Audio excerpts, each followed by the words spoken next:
એક મસ્ત વાર્તા. એક વખત એક પિતા મુંબઈ પોતાનો દીકરો જ્યાં રહેતો હતો ત્યાં 5 દિવસ રોકાવા આવે છે. હવે પિતા ગામડામાં રહ્યા એટલે આમ ગામડાની રૂઢિ પ્રમાણે રહે.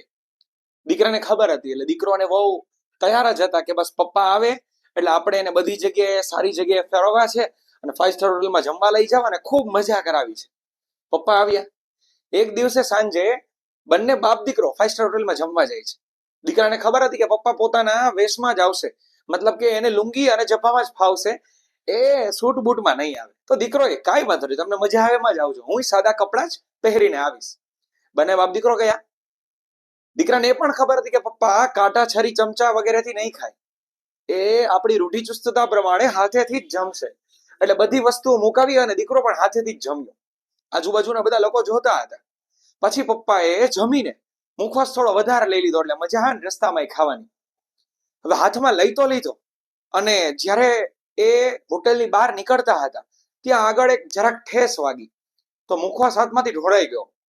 તો આજુબાજુના લોકો બધા હસવા લાગ્યા અને એવું સમજતા જ હતા કે હમણાં આનો દીકરો એના પિતાને ખખડાવી નાખશે કે તમને આટલી નથી ખબર, આવી ખબર નથી પડતી.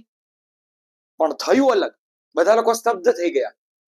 દીકરાએ એવું કર્યું કે પપ્પા સામે જોઈ અને હસ્યો અને તાલી મારી અને હસવા લાગ્યા. અરે મજા કરો, આવું તો ચાલ્યા કરે. તો બધા લોકો જોતા રહી ગયા.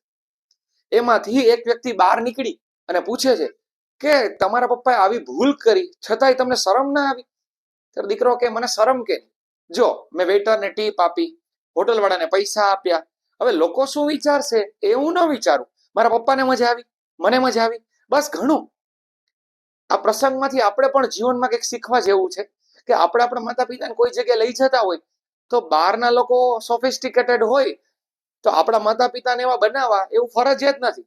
એને જેમ એમ રહેવા દેવાનું, આપણે એની અનુરૂપ થઈને રહેવાનું.